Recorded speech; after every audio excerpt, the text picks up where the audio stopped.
Palm Beach, but we have behind us because I think all eyes are on Tehran or Washington or uh, Oman, where the meetings took place today. And we're going to be talking about that in a little while. We spent a good deal of time on that in our earlier show, but I do know that many of you don't make the earlier show, so we're going to want to catch up with that. We also had a fascinating interview that I'll summarize for you. But let's cover some of the things that you need to know. I mean, the Guthrie case, which of course was consuming the news for 10 days, right, has kind of taken a bit of a backseat. Right. The FBI made what they called a final sweep Wednesday at the home of Nancy Guthrie. I don't know what a final sweep. I mean, I hate to be critical, but how do they know it's a final sweep? Yeah. Suppose they get a piece of evidence in 2 days. I just don't understand the common sense of announcing this as the final sweep. Had they found the body, had they found the woman alive, they could make a final sweep. Maybe even then they might not have to, if they have to prosecute a case. Right.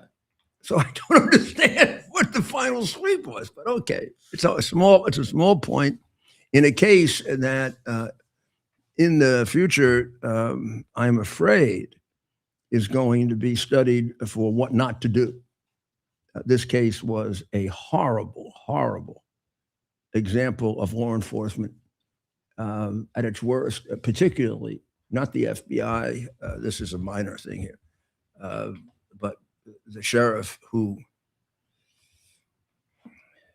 blew it in the first 4 or 5 hours when he didn't bring the FBI in and had no experience, no capacity, no even natural gut sense of how to investigate a kidnapping. I have no idea how good he is on other things, but he shouldn't impress you as an instinctually great detective. He impressed one as a guy who wanted attention and publicity and then didn't, and then did, and then didn't, and held press conferences and stopped holding press conferences and had one-on-one interviews. I don't remember law enforcement ever doing one-on-one interviews with favored members of the press, which leads always to leaking things that shouldn't be leaked. Mm-hmm. A day earlier, Savannah released another gut-wrenching video. Do you have that, Ted? The 4-minute one? Well, let's play some of it. I mean, I think it's the first. I think it's the first acknowledgement that her mother may be dead, which you can see has her very much broken up. That's a very, very hard thing to acknowledge. I mean, I can remember weeks after it was clear that no one would be taken alive out of the World Trade Center. There were people. I'm not going to say sure, but at least not willing to. Well, no, I have to change that. People who actually had expressed great confidence that there were people in pockets and people in, and of course, it was not at all possible that would be the case. But right. So at the same time, you had to deal with that in a sensitive way. So this is her latest video here. We'll play the beginning of it. I'm coming on to say it is day 24 since our mom was taken in the dark of night from her bed. And every hour and minute and second and every long night has been agony since then, of worrying about her and fearing for her and aching for her. And most of all, just missing her.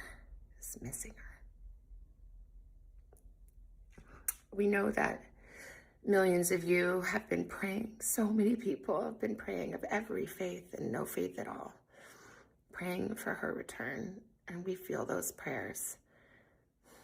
Please keep praying without ceasing. We still believe. we still believe in a miracle. We still believe that she can come home. Hope against hope. As my sister says, we are blowing on the embers of hope. We also know that she may be lost. She may already be gone. She may have already gone home to the Lord that she loves and is dancing in heaven with her mom and her dad and with her beloved brother Pierce and with our daddy. And if this is what is to be, then we will accept it. But we need to know where she is. We need her to come home. For that reason, we are offering a family reward of up to $1 million for any information that leads us to her recovery. God bless you. I hope it works.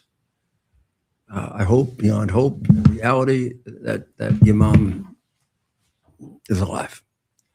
I see that you've recognized that is a very, very remote possibility, and I'm glad you've gotten yourself to that stage.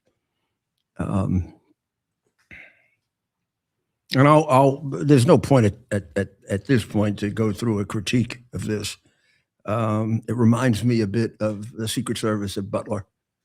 Yeah. It's hard when you go through this. Yeah. To come up with too many things that the sheriff did right. Right.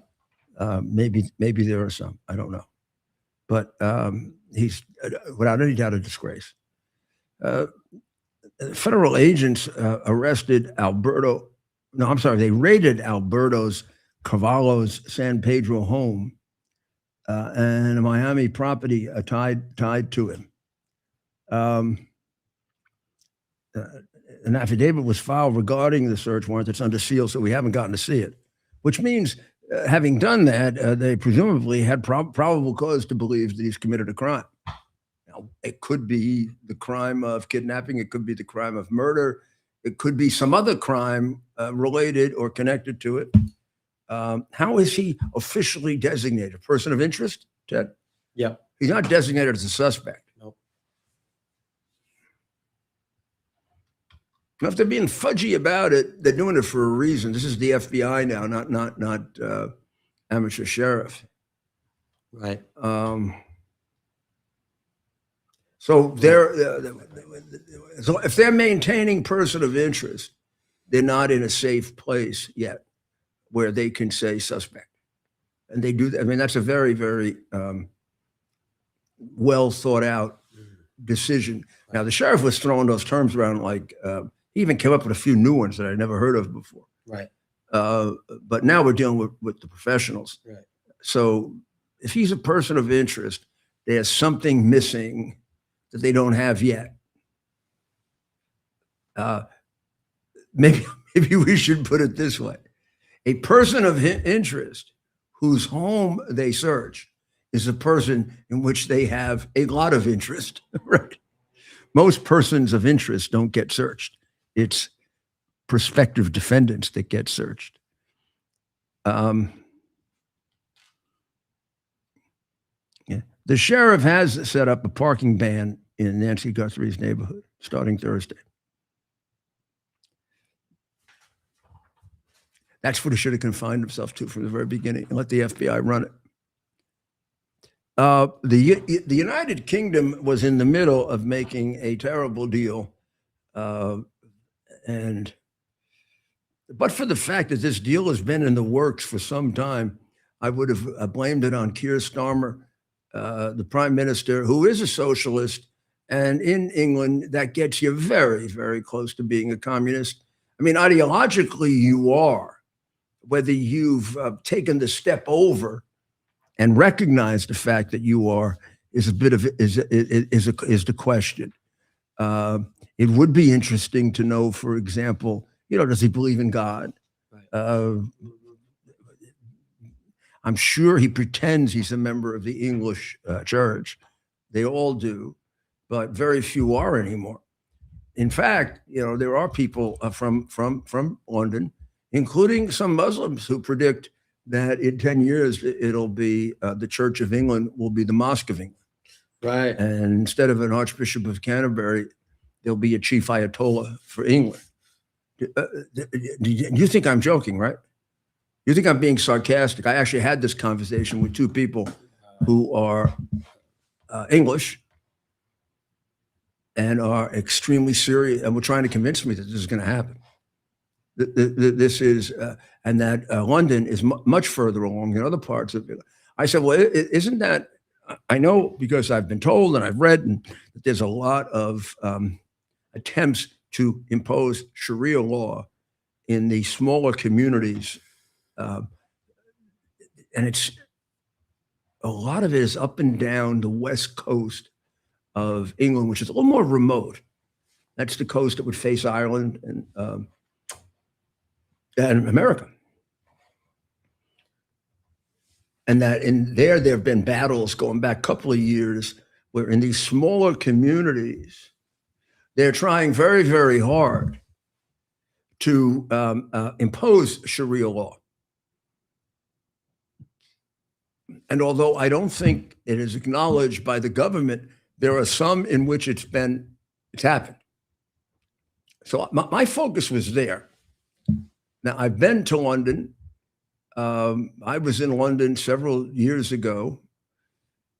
We were covering it, Dr. Maria and I, largely because it was a matter of great interest. And I can't say this was real work, but we did cover it, and I thought we did a really good job covering it. We covered the Yankees and Red Sox playing in London, the first time baseball was ever played there, I think. And they played 2 games, and we went. And during the course of that, I met everyone there. I did not meet up with Prince Andrew. I have at other times. I'm sure there's going to be like a big scandal because he's the one who offered me my honorary knighthood from the Queen. He came to visit me in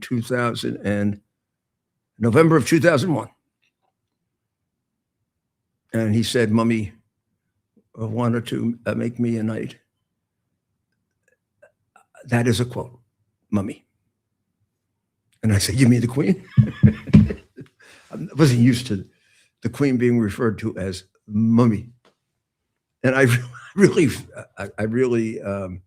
have to say I was greatly honored by it. And I think one of the reasons she focused on me is because I'd made so many comments about Winston Churchill, and I really am a Winston Churchill fan. And I'm not a scholar, a Winston Churchill scholar. I'm very, very well informed about Winston Churchill and have read most of the things written by him or about him. And I find him a fascinating leader from which you can garner lessons. I am very much of the school that you learn leadership from other people. And that probably the most powerful of the people you know and work with are your mentors, your bosses, your leaders, the people you're with, your teachers. But also you learn it in books and in stories and in history and in biographies. And you can't do much better than Sir Winston. So they want to give up Diego Garcia. Now, I don't know if we have a map because we don't have all of our usual equipment today. So one of them is being repaired. But Diego Garcia is in the Pacific. And just to orient you, I would say that it's close to China, it's in the Indian Ocean. It allows the United States has a base there, but this is strange. The United States has a base and an agreement with UK. The UK has, I don't know if it owns it or has control over it. But they made a deal or at least a tentative deal, to give up sovereignty over Diego Garcia. And that Diego Garcia has an American base of great significance. It's one of our critical bases to defend Taiwan. And it would go to Mauritius, and Mauritius has a closer and warmer relationship with China. And there's some suspicion that Starmer, a socialist, a communist, is trying to help China. The United States, I think, has some kind of veto power over this deal. And Trump has gotten him to stop it. Well, how about we stop it? We tear it up. And why doesn't England give it to us? Who has, because the United States will have the balls to keep it, unlike Keir Starmer, who will give it to the nearest and closest communist that comes by. I mean, this is very, very serious. There are people who just don't want to buy it about China. I don't know what Xi Jinping has to do to show you that he's deadly serious on trying to control the world by 2049. It is becoming based on the things that Trump is doing, becoming less and less likely that he's going to meet that deadline. And he has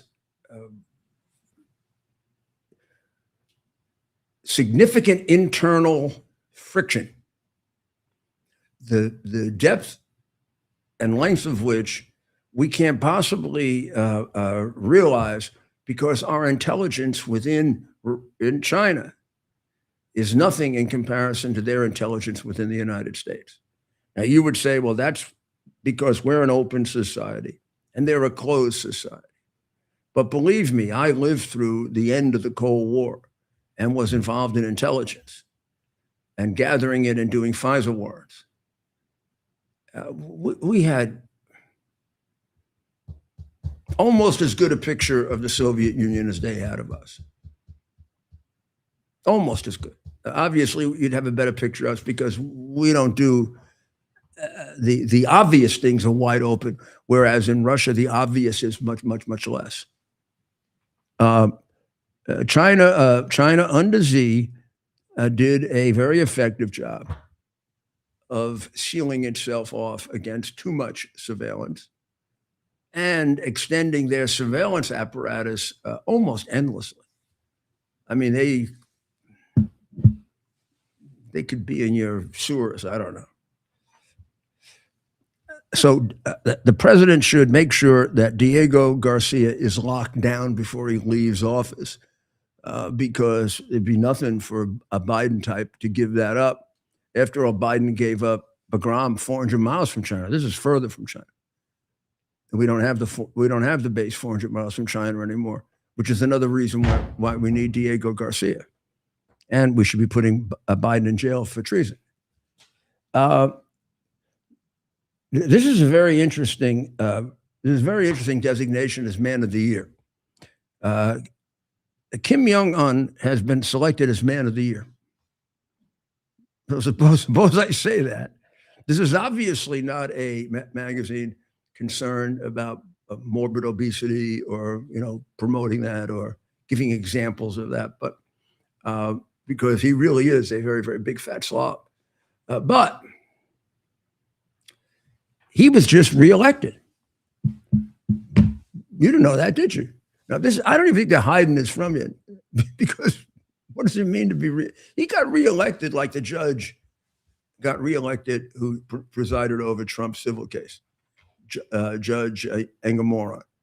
Judge Engomaran was elected 3 times, like Kim Jong-un was elected, and like Kim Jong-un, neither one of them had an opponent. You see the similarities between the Democrat Party in New York and the Communist Party. See it?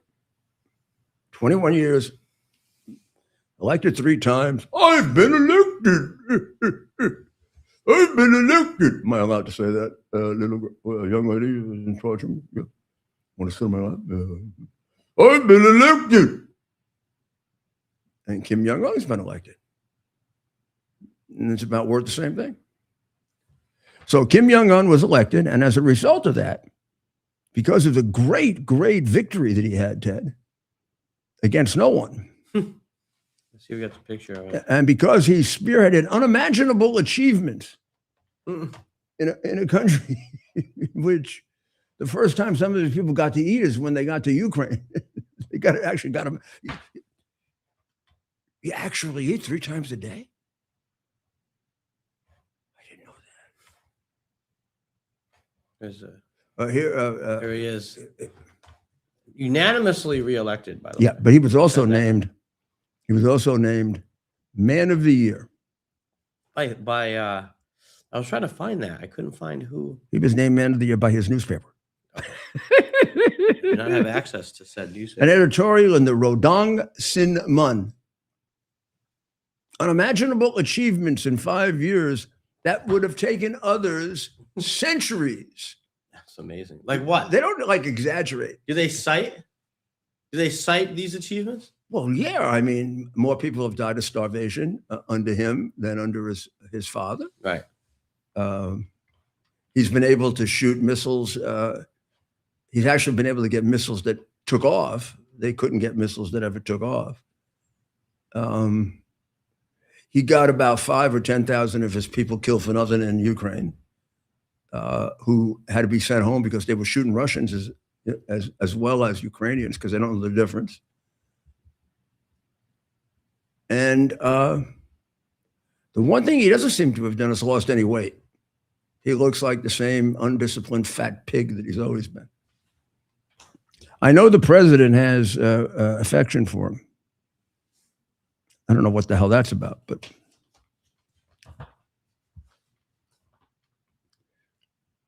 I would say you wouldn't be going too far out on a limb to say there's something wrong with the guy. Looks like there's something wrong with him, right? Do you know that the FBI raided the head of the school board and I confuse the names of please excuse me. I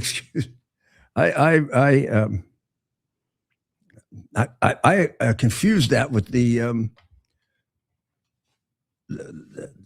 Guthrie case. The Los Angeles United School District is going to hold a meeting, held a meeting today. We'll have to see how it went, and it's going to discuss the allegations of fraud and corruption that led to the raid on the school chief's Alberto Cavalo's residence. Mm. We don't have many details about it, so it's and the two stories overlap with each other, and I read it incorrectly by suggesting it has to do with the Guthrie case. It does not. It's completely separate.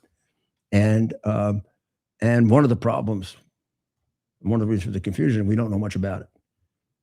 We just know that the people around the FBI are saying, it's a big case, it's a big case, it's a big case. To find a great deal of corruption in Los Angeles, right, would not exactly be a shocker. I would not drop the book I was reading when they came in and said, oh, there's as much corruption in Los Angeles as Minneapolis. I would say, what party is the mayor? Democrat. What party is the governor? Democrat. What are you telling me? That's news. Give me a place where there's a really, really effective Democrat mayor who's a really good manager, a really good administrator. I know there are some, but I don't know where they are. And I would like to know that, and you can give them our email. Mm-hmm. How can they email it, Ted?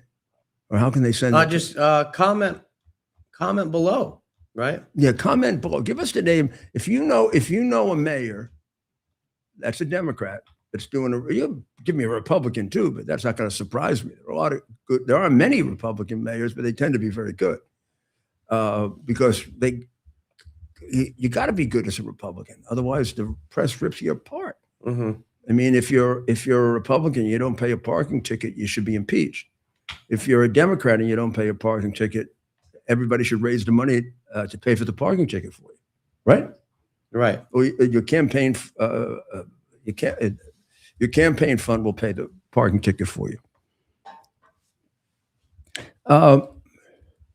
So earlier, when I say earlier, and we'll get to this in a moment, we were talking about a major advance in the effort to overthrow the Shah, and a major problem created by a person who just shouldn't be involved in this. And it really is an example of the crooked, dishonest establishment that's been corrupting us internally and externally. Oh my gosh, for the longest time. It's fascinating that it still hangs on and it still operates. And if it's not checked, it could have a real impact on what happens here with Iran. So you stay tuned. We'll take a short break and we're going to come right back and we're going to explain this to you so you understand it, because shockingly, none of this is covered. U.S. Army Major Scott Smiley paid a high price serving our nation. Scott was leading his platoon in Iraq when a blast sent shrapnel through his eyes, leaving him blind and temporarily paralyzed. Scott would become the first blind active duty military officer before medically retiring years later. Thanks to friends like you, the Tunnel to Towers Foundation gave Scott and his family a mortgage-free, specially adapted smart home. Show your support for America's heroes now. Donate $11 a month to Tunnel to Towers at T2T.org. Here we are, pretty much at the beginning of the process here at this pristine, I call it a laboratory. It's not like a factory, it's like a hospital. This is the beginning of the process for roasting. Deep grain, very good quality. Most people don't use this quality. We deal with small farmers because we like to know who we're dealing with. They give us the highest quality, all organic, non-GMO. You should know all Arabica beans, no Robusto, all Arabica. They're going to go into the roaster and it'll get roasted for about 20 minutes or so.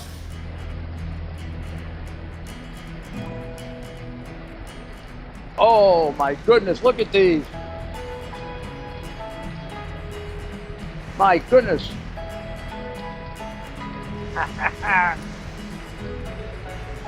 You're going to want to specially order these.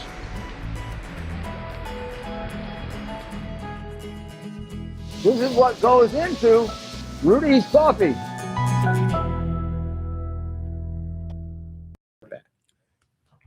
Welcome back to America's Mayor Live. Now, let me take you through this situation in Iran, because what's happening on the surface is confusing enough. You have the meeting today in Oman, which broke up with very, very different conflicting reports. Whether you looked at, well, I don't know. I mean, it seemed like most of the information about it came from Arab and Arab sources, from Al Jazeera and then smaller publications. The one from Newsweek, which was highly biased and completely useless, painted it as not a breakthrough, but progress had been made in it, and almost that there's no reason for Trump to bomb them anymore because they're not presently enriching uranium. But three of the Arabian and Persian sources said that it hadn't made much progress, and one said that it went very poorly. And then, so it's hard to say how it went. If you judge from the reactions of here in America, of the secretary and others, it seems like the best you can say is no progress was made, but it was put off. It was put off for another day, which is what we've been doing. You know, which is what we've been doing throughout, putting it off for another day. So I don't know that we can read anything into the.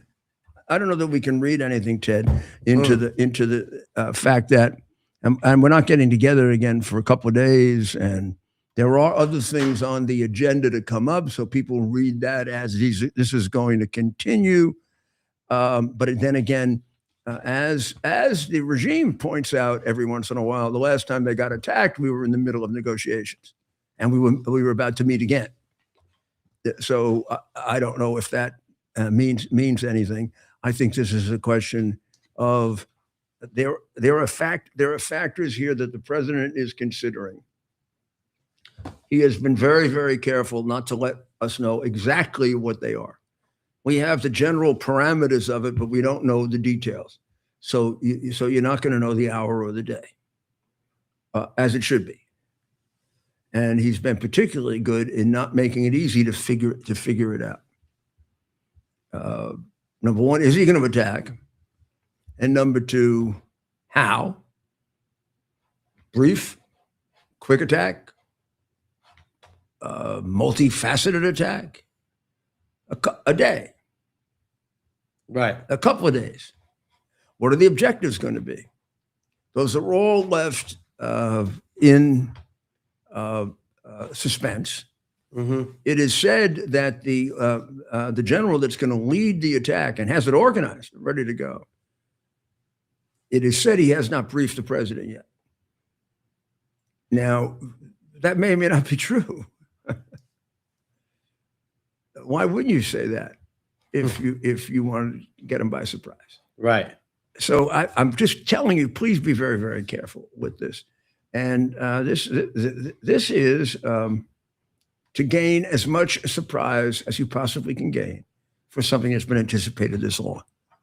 Because it is a situation where there is still a little doubt as to whether or not there's going to be an attack at all. And there is a lot of doubt about when and how and what are the goals going to be. So let's talk about what the possibilities are.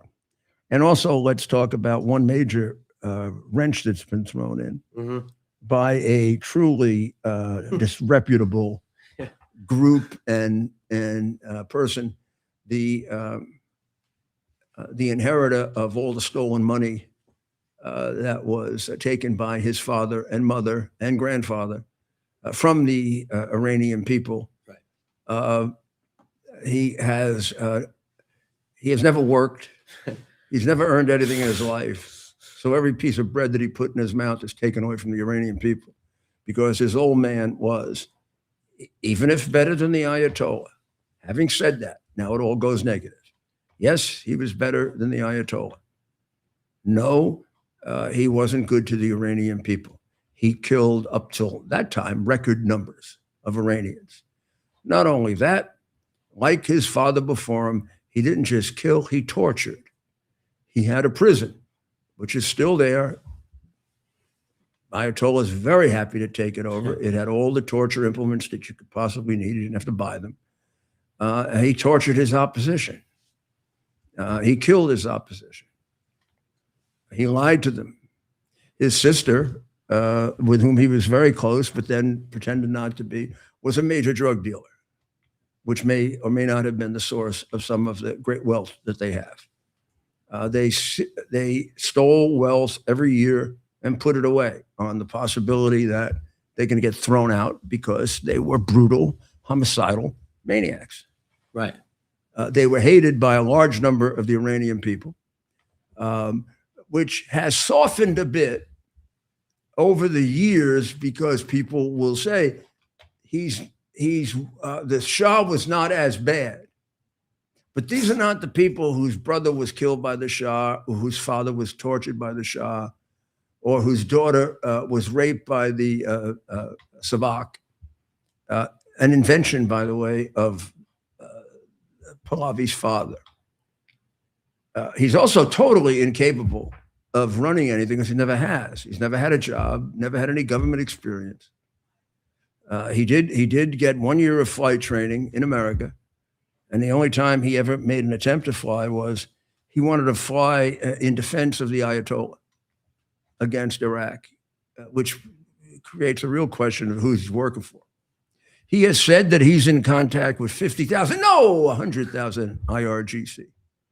If that's the case, he should be in jail because the IRGC has been for 6 years a terrorist group in the United States, and he's a resident of the United States, and he certainly should be under very serious investigation to find out what the nature of those communications were. There is a conspiracy theory about him, which had at first seemed a little far-fetched, and now little pieces come together that start to make it look less than far-fetched, let's put it that way. The first part of the conspiracy theory was that he was being used by the regime to quell the enthusiasm for the revolution, because just think about it on a common sense basis. They've killed, the president says 35,000 people in 3 days. That's almost impossible to envision. Yeah. Now, if they did that, you're taking a hell of a risk joining this. Now, will people be dissuaded from taking that risk if what they're fighting for is a monarchy and a brutal, vicious monarchy? He says now, I'm not sure what he says. He's been crowned a prince. He's been crowned an emperor. He's gone around calling himself prince. He still allows them to call himself prince, but he says he's in favor of a democracy. Right. I don't know what kind of democracy he's in favor of. He may be in favor of a democracy as long as he can do the same stealing that his father did, because they haven't done some stealing in a long time, and they're going to have to reestablish the family coffers, right? I mean, this family has led off the blood, sweat, and tears of the Iranian people forever. It's never been anything else. With a poor family that was made into royalty. His grandfather was one of the biggest killers in Iran. His father was one of the major torturers in Iran that developed the secret police. And he's been a kind of a useless rich guy. Of course, very much supported by the establishment. Well, now the following happens. You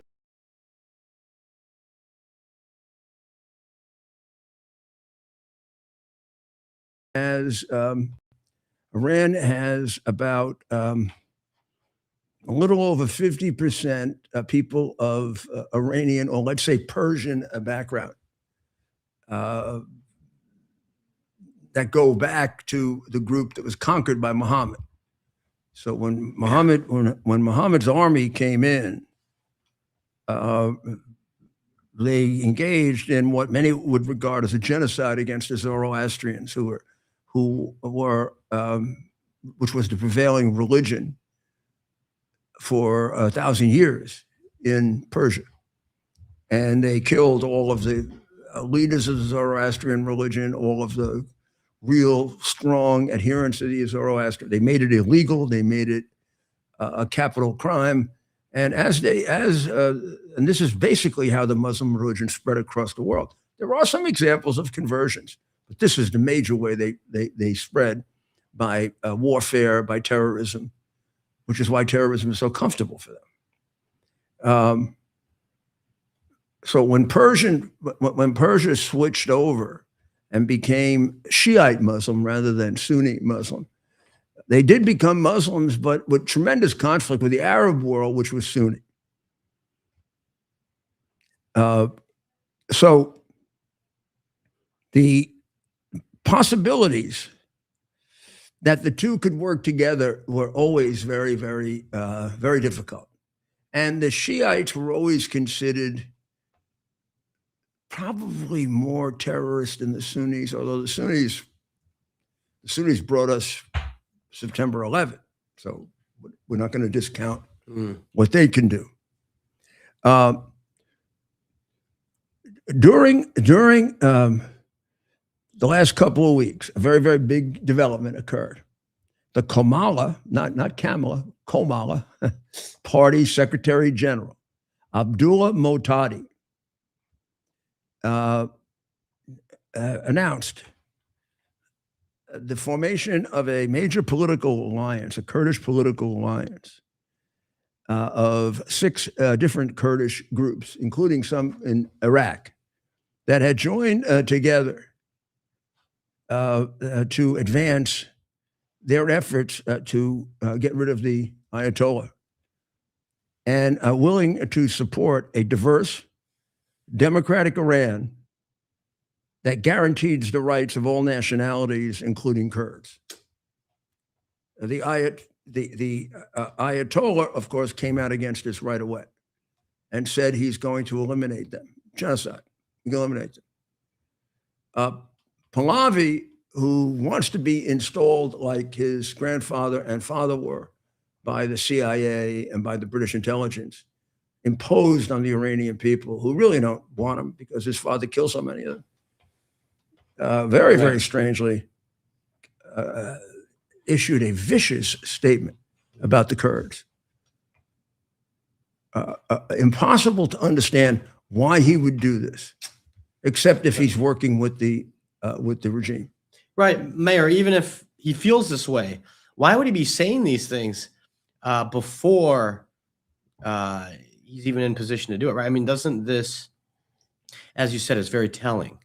And this guy's not interested in actually having a revolution, right? And governing. Because God forbid he may actually have to go to work if there's a revolution. On its face, it's just an absurd proposition. And any serious policymaker in the United States, the idea that they're going to overthrow the Ayatollah and go back to a king that was, that was brutal, that was vicious, inhumane, indecent, and very crooked. And put in place, semantics aside, the British and probably, the United States, we overthrew a democratically elected leader in Mossadegh to put in this family. Yeah, the amazing thing is absurd. The amazing thing is, you say, well, it really is unfair to hold the son accountable for the sins of the father.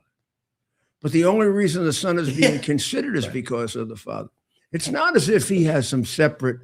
He's been fighting with this revolutionary group for 25 years. Some sort of mandate. Yeah, and he's been fighting with this group for 25 years. The guy's been non-existent.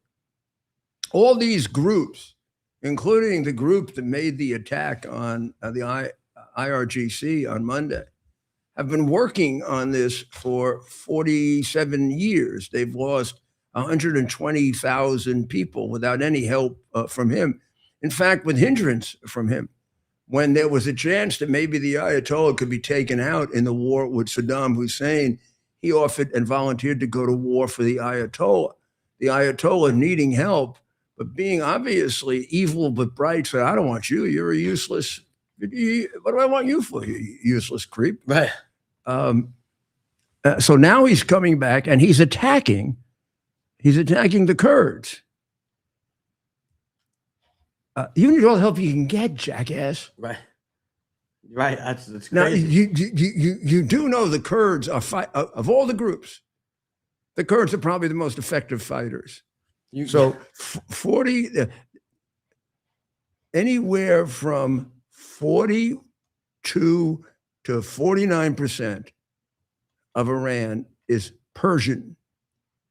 The rest, which gets you from 41 to 49%, are members of what are called ethnic groups. What does that mean?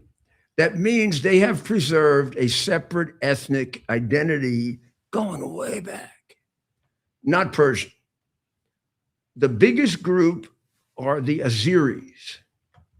They exist in northwestern Iran, on the border of Azerbaijan and Azeri, and the Azeri section of Iran, and that equates to Turkish. Their affinity is ultimately Turkish. Azerbaijan and Turkey have talked about uniting, and also talked about not uniting. The second largest group are the Kurds, and the Kurds are not quite, but almost contiguous with other Kurdish groups in different countries. There are Kurds, substantial number of Kurds, as you remember, in Iraq. You might also remember that we, the United States, particularly our military, thinks very highly of them because they were excellent warriors for us and helped us greatly win the war in Iraq. And they are pro-American, and the American military is pro-Kurd, and they can fight. And the Iraqi Kurd groups have joined the Iranian Kurd groups. Don't know about the Turkish groups. That's the other group. So you've got three. So there's always been a fear that the Kurds would pull out of Iraq, the Kurds would pull out of Iran, and the Kurds would pull out of Turkey, and they create a Kurdistan. Erdogan would go crazy if that happened. Now, he is not saying he's going to do that, although the baby Shah in his attack lies about it. Mm-hmm. He put out a press release because that's all he can really do. He can't, he's not going to go fight. I'm going to say, right, where? Yeah, maybe he's going to fly one of his planes or something.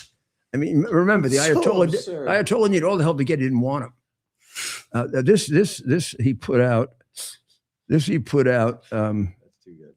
Now I don't know if this is him. Yeah.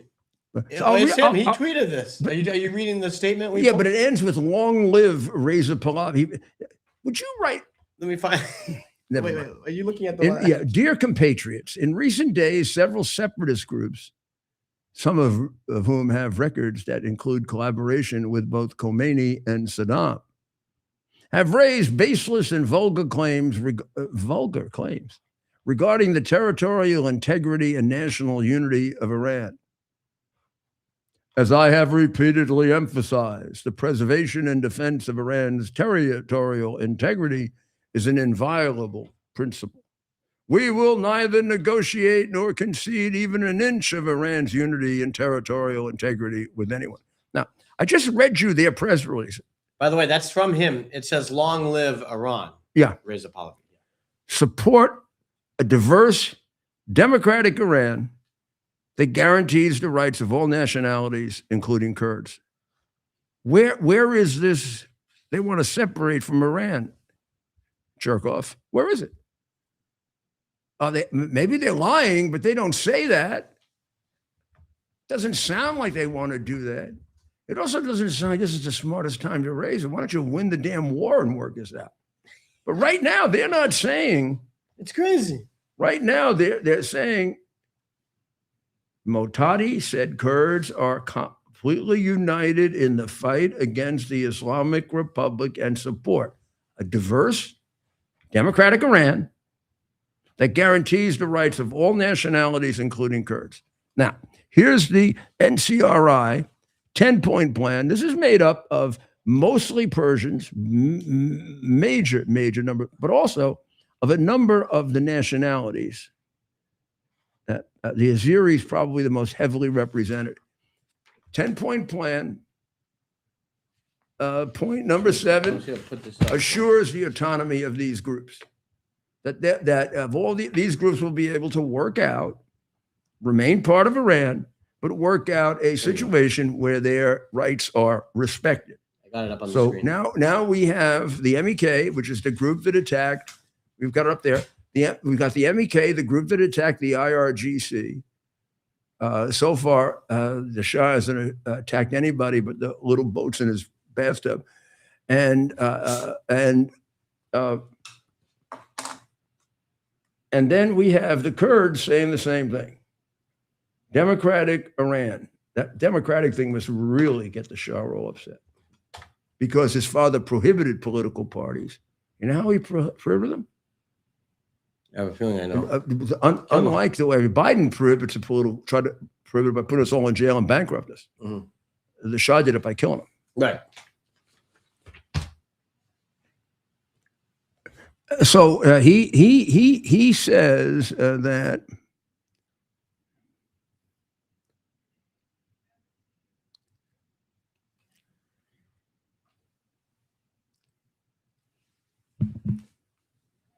we will neither negotiate or concede even an inch of Iran's unity and territory with that. No one's asking him to do that.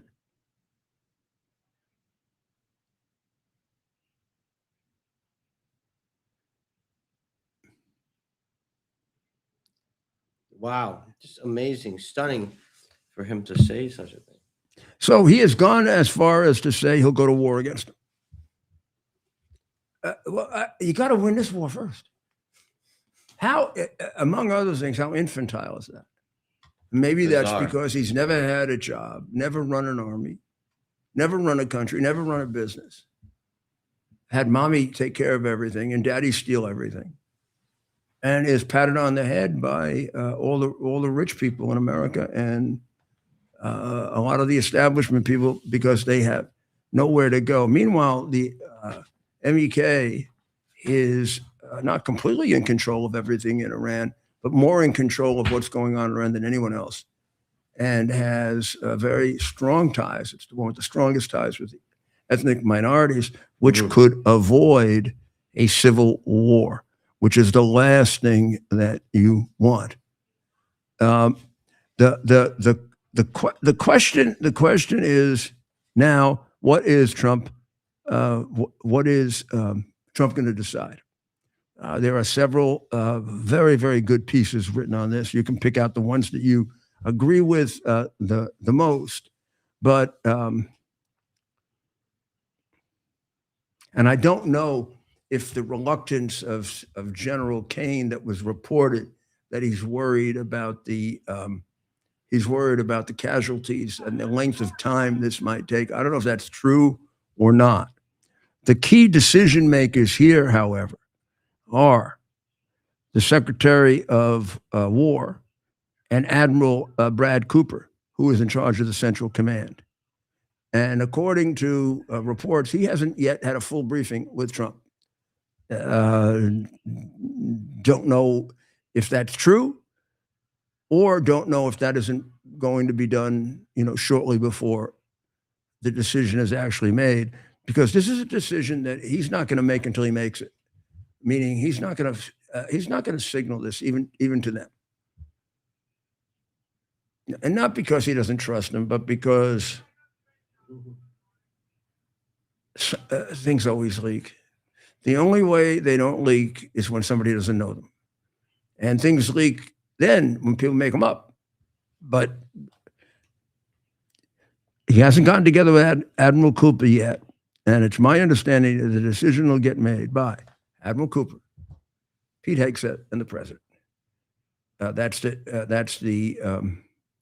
Whereas General Kane, who he has great respect for, is an advisor on this issue. The Central Command is the command that will undertake it. Pete Hegseth is their immediate boss, and the president is the immediate boss of everybody. The worry is casualties. We have to assume there will be heavy casualties. There may not be, but we have to assume it.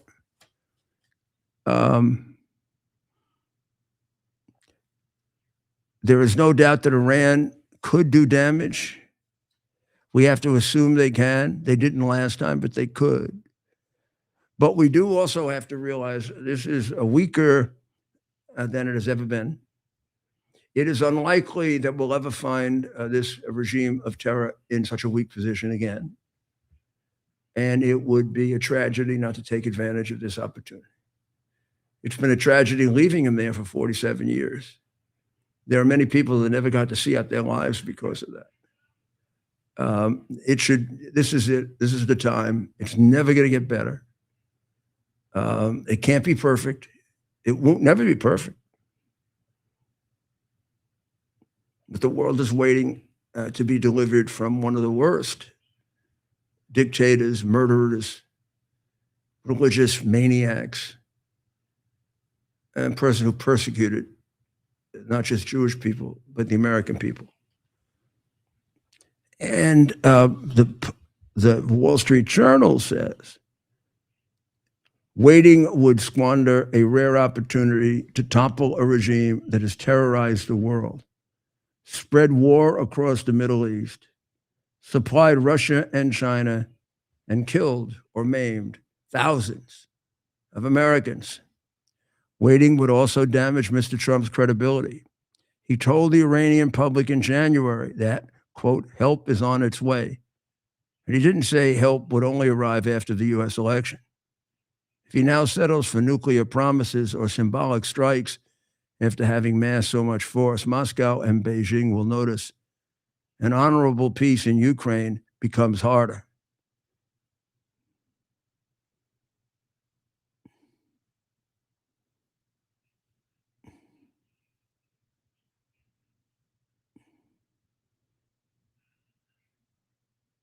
So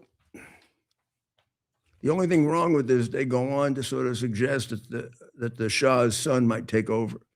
But I think that Rupert Murdoch and the Shah's son probably, or one of the Murdoch multi-billionaires, probably has a relationship with the Pahlavi group. So let's see. It'll be interesting there. A number of political commentators said that the president revealed his strategy for the 2026 midterm elections by that very symbolic and very dramatic splitting of the House, right? When he said all those that believe that the government should protect the lawful citizens of the United States and not allow in illegals that threaten them, stand up, and only the Republicans stood up and no Democrats stood up.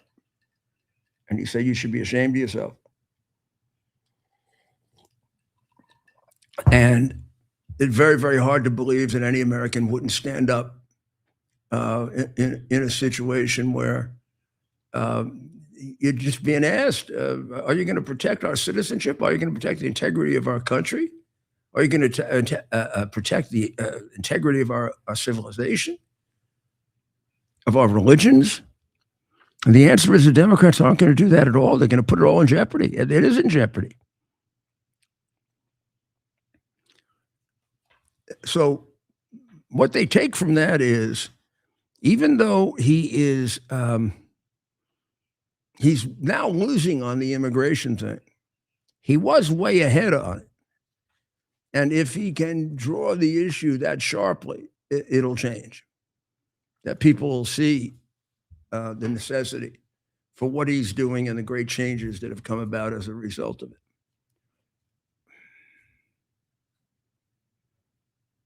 I don't know that I agree with that. I believe that that's the way he won the last election.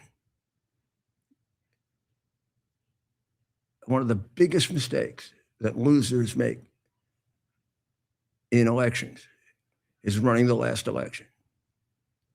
Go back. You needed 2 more points. How do you get the 2 more points? Yeah, but the 49 points may not be there. It could be a very different set of circumstances. I had that situation between 1989 and 1993, and I did not run the same campaign in 1993. I started all over from the beginning. It was a much more issue oriented campaign. It was a much longer campaign. It encompassed a larger number of people. It let its base sort of naturally develop rather than presume what the base would be. I think this idea of splitting them like that was brilliant, and it helps. It helps. It doesn't help. It doesn't not help. It helps with the base. But there's got to be more to it than that. And I do think that unless some foreign issues really overtake it, it is true that the economy would always be the basic issue of an election. There's no great genius to that. That's what people live on. That's what they know and what they don't know. War, what happens in the Middle East, all of that's very important. But if you can't afford to buy food for your family, that's a heck of a lot more important. Or if you're worried that you're going to lose your house, or if you find that prices are going up, very, very high, and you just came back from the grocery store, and my goodness, it was so much more than it was a while back. People, you can be sure that is time honored. The thing closest to people are the things they're generally going to vote on. And since that, a lot of money has been invested in making that the issue. Right now, I think that has to be the issue. I think the president's burden, and he carried some of it during the speech, is to show the American people how he has made life much better for them personally. It includes safety. The idea that we had no murders, very powerful. The idea that everywhere he goes, crime goes way down and more people live, powerful. The idea that gasoline is less than it's been in a long, long time, very powerful. The fact that eggs are a lot less than they were, very powerful. The fact that coffee costs a lot more, harmful.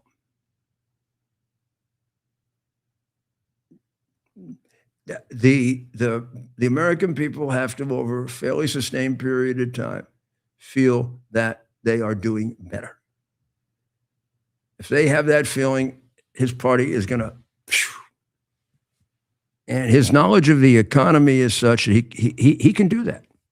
And he's got all the things in place that should have it all fall in place just at the right time. But like a race, things can get in your way, right? You're headed for the front line. Things, so it's going to have to be a very flexible campaign, a very sensible campaign, and it has to be guided by him because it's about him. He's too powerful a figure, both pro and con, that it's not about him. There'll be some local races that are powerful enough on the Democrat side and the Republican to get decided just by them. But the races that are going to decide who controls the House and Senate will very much be a reaction to how they feel about President Trump and how they feel about themselves and their lives. Right. Well, Mayor, I want to get your opinion on something. You might look. I know you're a dog lover. You love dogs. Now, Senator Thune told us recently that there was no time for debate and a vote on the SAVE Act, right? And it was revealed shortly after saying this that the U.S. Senate held a dog parade inside the Capitol building. And so instead of passing this important piece of legislation, I know you love dogs, so I want to hear from you on this. What was the legislation on dogs? No, it wasn't. It was just a dog parade.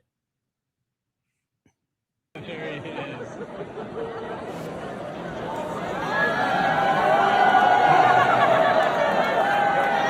We're not sure we can pass it. As opposed to this and the time. senator came too. Okay. That's what you're saying. But I don't know if you can pass it. But this is what they were doing in the Capitol. We love dogs, right? But when you see this, Whatever they are. Everybody knows baby What dog is that story, about? right? it's a dog parade. They just What want does that mean, a dog parade? Why are they having a dog parade? You haven't been hanging around the Senate much. Come on in. There he is. Is that Lindsay?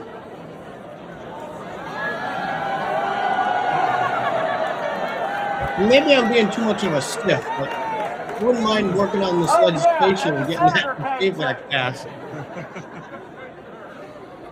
Yes, that's Lindsay, right? No, that's Senator. No, in the back.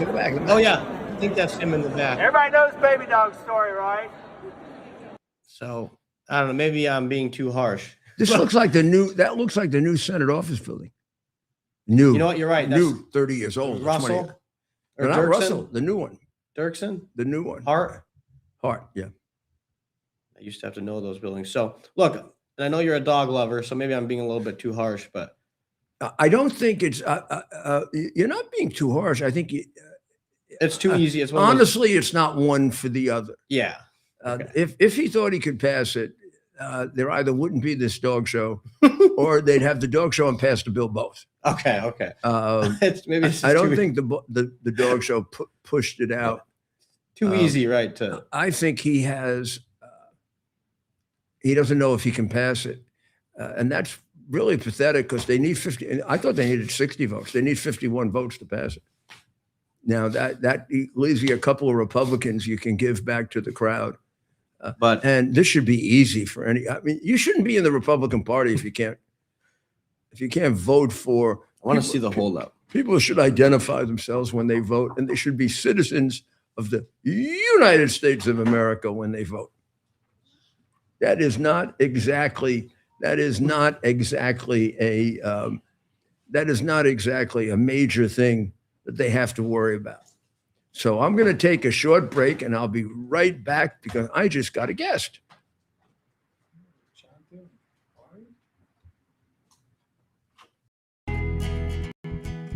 Here we are, pretty much at the beginning of the process here at this pristine, I call it a laboratory. It's not like a factory, it's like a hospital. This is the beginning of the process for roasting. Deep grain, very good quality. Most people don't use this quality. We deal with small farmers because they like to know who we're dealing with. They give us the highest quality, all organic, non-GMO. You should know all Arabica beans, no Robusto, all Arabica. They're gonna go into the roaster and it'll get roasted for about 20 minutes or so.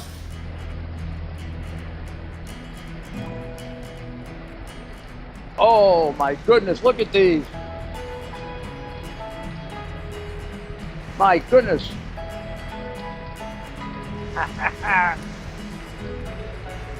You're going to want to specially order these.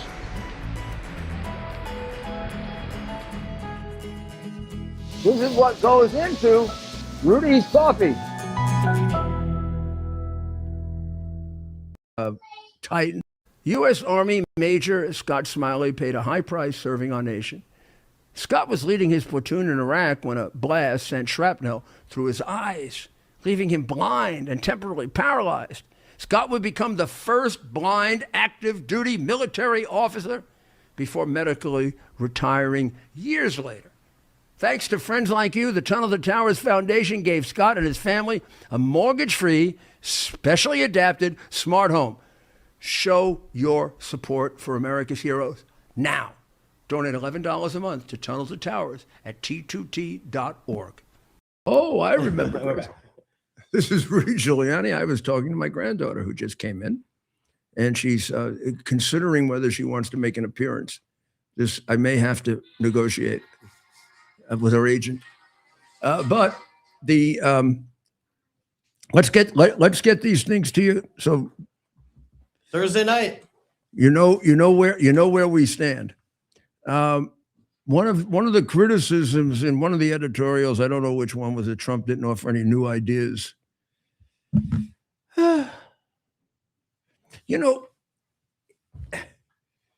He's laid out all of his ideas. They're more than just new ideas. They're things, in most cases, he's put in motion, and they're going to take a while to have an impact. For example, the tax reduction.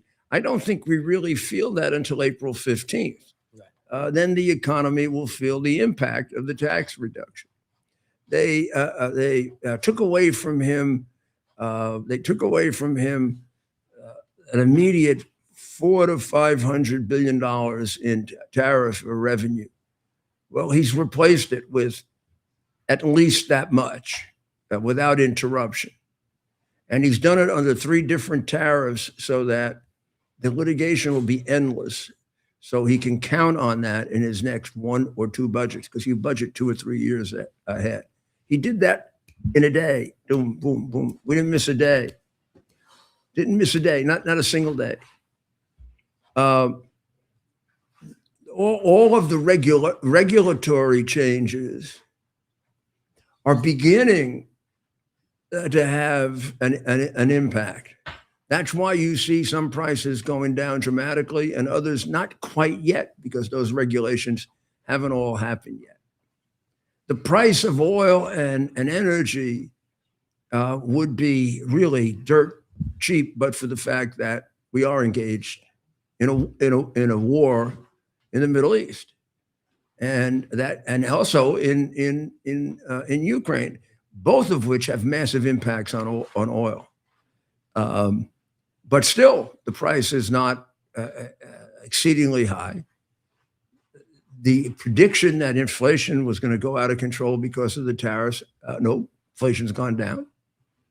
It's not quite at the magic number of 2%, but it's headed that way. It's a lot closer to it than ever was under Biden.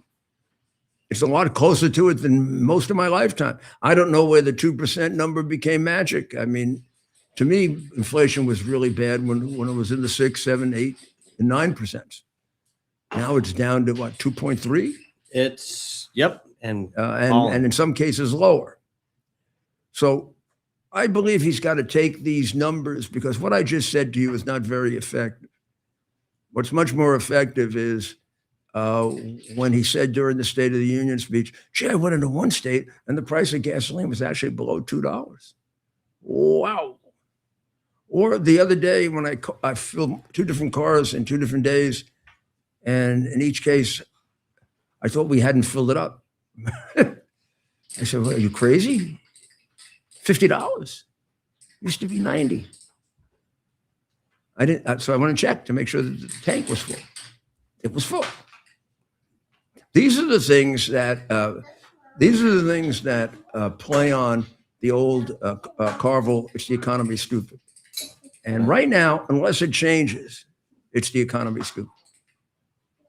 And more speeches and statements by him that convert it into real life experience, that convert the very impressive numbers and analysis into, what does it mean? And I'm sure they know this, but in case they're listening, the big charts with the big percentages are terrific for all of us who are intellectual. But what we really want to see is the lady on television saying, "My goodness, I never thought I never thought I'd have a grocery bill this low." That's what we want to see. Oh my goodness, it really has come down. Wow. Or we show up at a gas station where it's below $2 and show them. Maybe you and I will go find one, Ted. We'll go find one that's below $2 for only $1. You know, the gas stations always play this game, right? It'll be $1.99. Yeah, and $1.99.5. Well, right. We had a Indian reservation near us growing up, and they were able to sell it for a few cents cheaper per gallon, but it was like a 30-mile drive to get there. Yeah. And people would, oh my goodness, they'd say, they'd go out of their way to get gas 5 cents cheaper a gallon. I mean, come on, the math doesn't work out. You're right about that. But as we've talked about, I have to announce that without realizing it, we have a ballerina here. We have a young lady. We have a young lady who is a very accomplished ballerina, and she's doing little ballerina steps. But I don't know if I can convince her to come on the air and make an announcement. Why don't you come on the air? His granddaughter. Why don't you come on the air and ask people to buy Rudy coffee? I'll give you a 10% cut.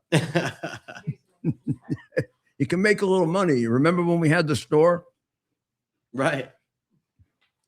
That's no right. New ideas, my backside. So I have to cover a little something in baseball that you're going to find interesting, Ted. Right. There is a new injury in baseball that is becoming a problem, and it's called a broken hamate bone, Hamate. Now let me see if I can get this right, because I'm going to try to show you where it is.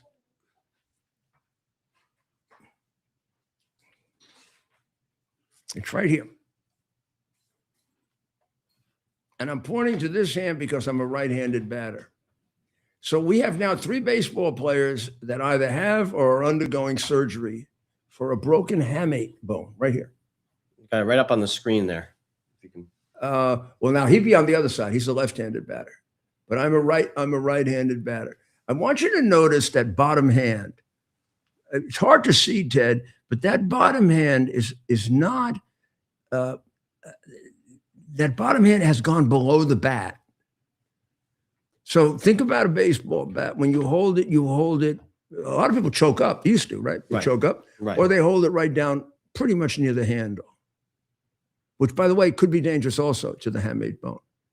The minute you put it down even below, so that the handle is here, okay? Remember I said it's over here? Yeah. When you swing and you jerk the bat for the extra power, it pushes right into there.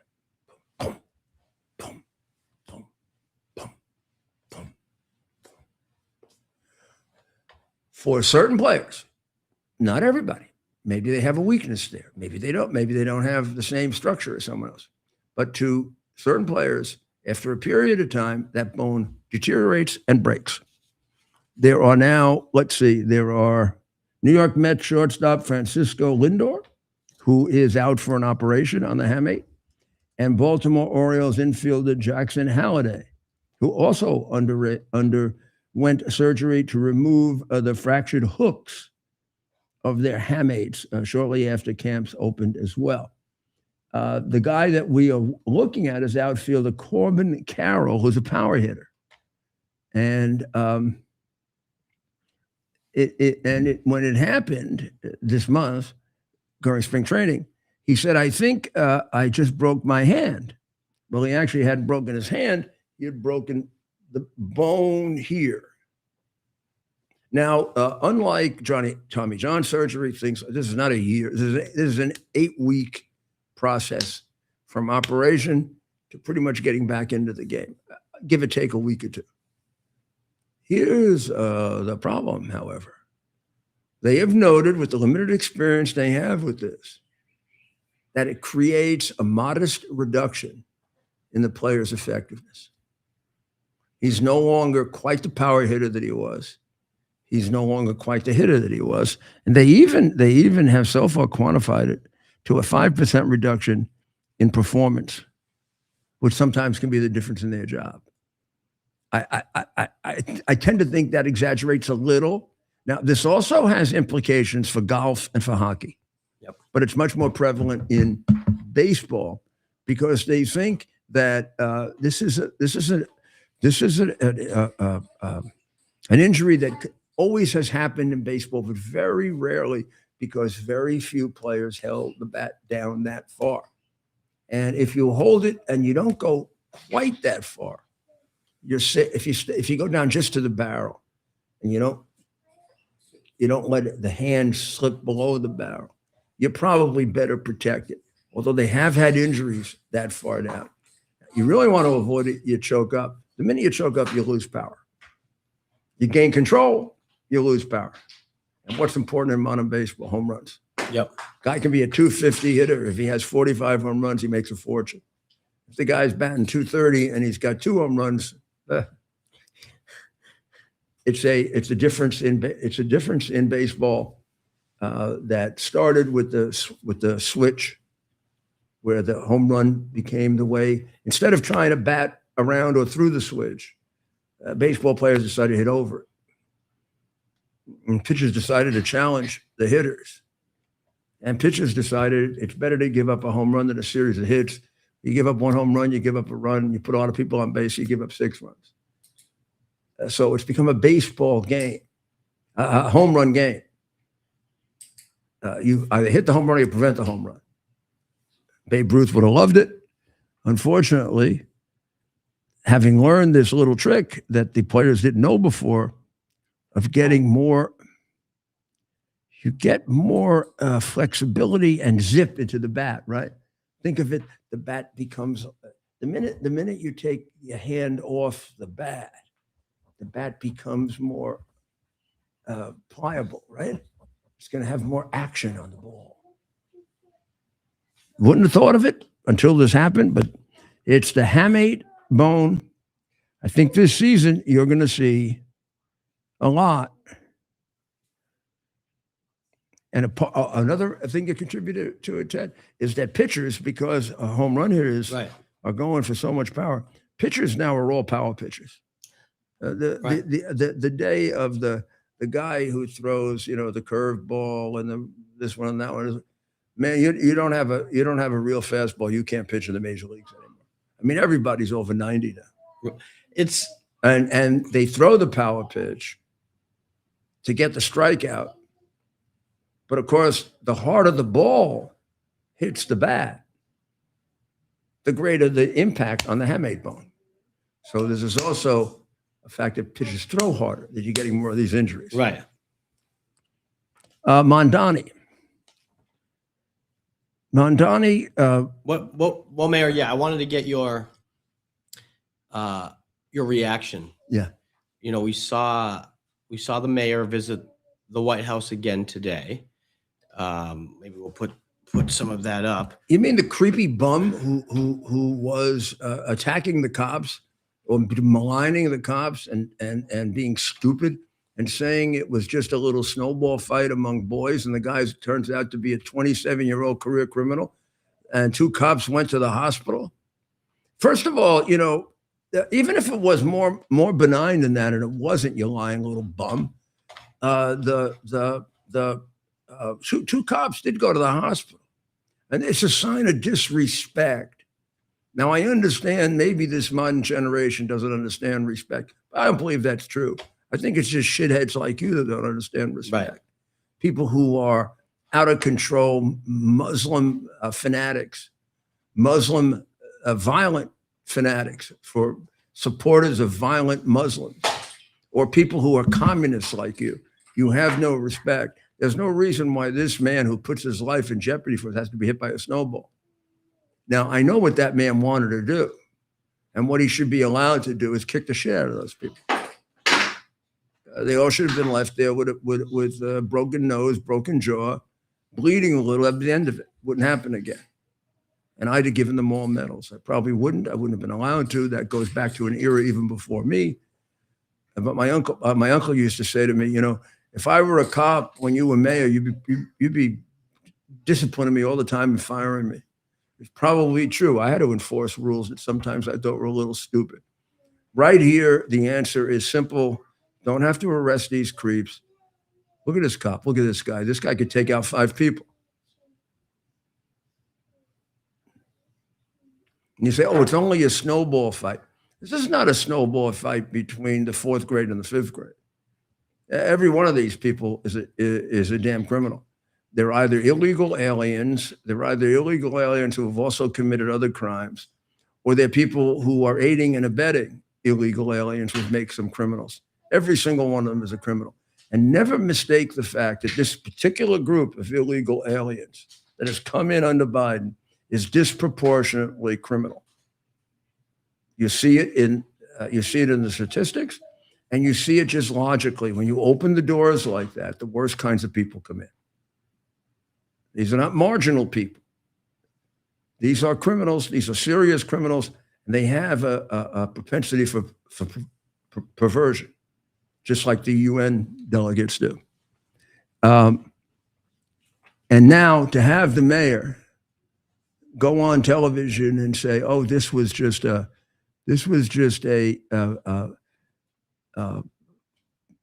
fight, a snowball fight between young people." First of all, it wasn't a fight. The cops didn't throw snowballs. A snowball fight is if you throw it back.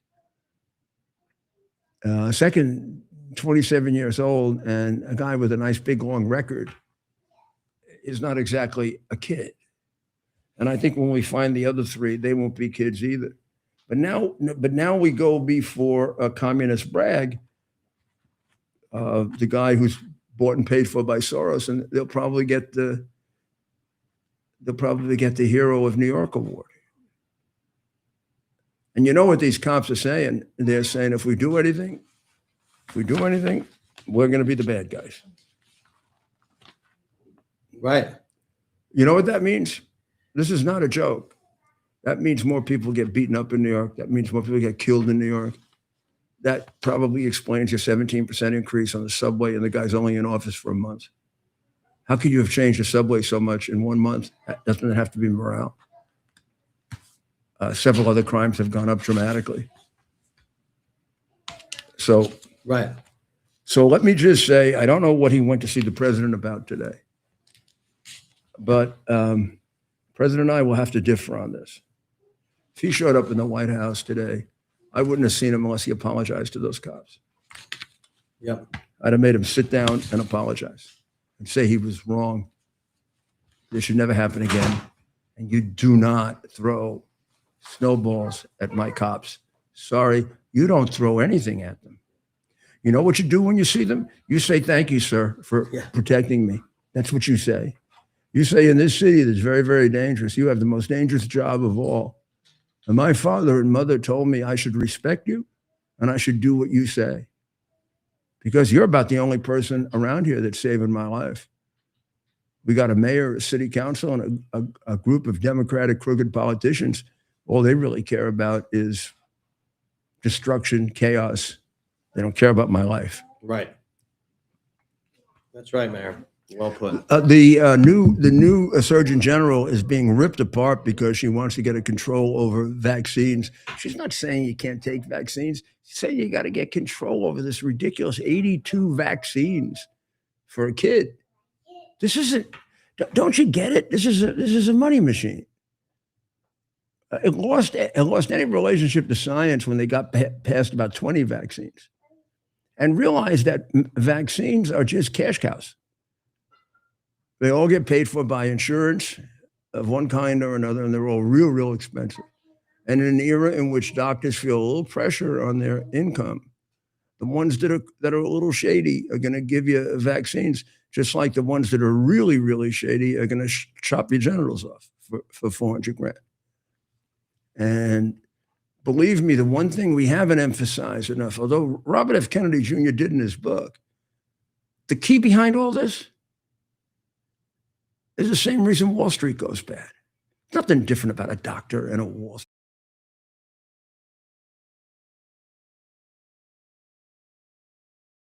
So tomorrow, we're going to see if we get any further with Iran. They're hanging on by a. It's time to hang on again. Ayatollah. MEK almost took them out. A couple of little bombs in the right place. MEK be sitting in there and running it. Mayor, why do you think we haven't seen more coverage in the legacy media outlets on this operation, which by some accounts took hundreds of lives? You tell me how you justify not covering on Monday morning there was an attack on the Ayatollah's residence. It resulted in the death of 30 of the people attacking, at least an equal, possible double number of Iranian guards, according to their press. They covered it. Right. The Iranians covered it. And a large group were able to escape unharmed. That's the first time this has happened. The first time we know this has happened. This changes the nature of this from a protest to a revolution. It just became a revolution. Not reported by anybody, even the conservative press, I don't think. Right.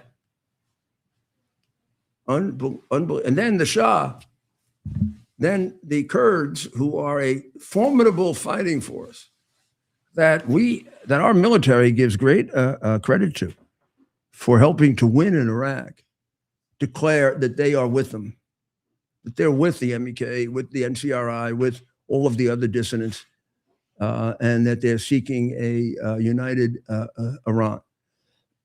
Now that is based on a pact that goes back 30 or 40 years that they don't want to cover the 10-point plan. It's point number 7. You don't know about that because it doesn't fit in what the establishment wants to put their guy in charge of Iran so they can control the oil. And who's the establishment? All multinational rich multi-billionaires who have controlled oil forever. Right. And they're not going to get away with it. So, Grace, would you like to say goodnight to everybody? You just want to say goodnight so we can hear you?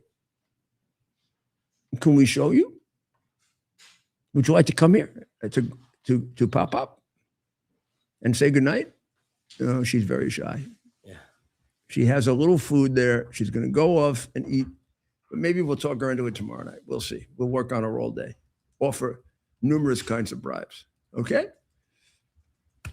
God bless and pray for the people of Israel, the people of Iran, the people of Ukraine. Pray for the people in Venezuela who we got to see what's going to happen in Cuba. That's a big deal what they did, killing those people. I don't know that Marco Rubio is going to let that one pass. And pray for the president. Tough choices. The choice on Iran, I know, we can have an opinion on it. And we do, I do, Ted does. He's got to make the decision and live with the lives that are lost. It's very different. So pray for him. And we'll see you tomorrow night. Now, at 7 on Lindell, on 8 on X. God bless America. It's our purpose to bring to bear the principle of common sense and rational discussion to the issues of our day. America was created at a time of great turmoil, tremendous disagreements, anger, hatred. There was a book written in 1776 that guided much of the discipline of thinking that brought to us the discovery of our freedoms, of our God-given freedoms. It was Thomas Paine's Common Sense, written in 1776, one of the first American bestsellers, in which Thomas Paine explained, by rational principles, the reason why these small colonies felt the necessity to separate from the Kingdom of Great Britain and the King of England. He explained their inherent desire for liberty, for freedom, freedom of religion, freedom of speech, the ability to select the people who govern them. And he explained it in ways that were understandable to all the people, not just the elite. Because the desire for freedom is universal. The desire for freedom adheres in the human mind, and it is part of the human soul. This is exactly the time we should consult our history. Look at what we've done in the past and see if we can't use it to help us now. We understand that our founders created the greatest country in the history of the world, the greatest democracy, the freest country, a country that has taken more people out of poverty than any country ever. All of us are so fortunate to be Americans. But a great deal of the reason for America's constant ability to self-improve is because we're able to reason, we're able to talk, we're able to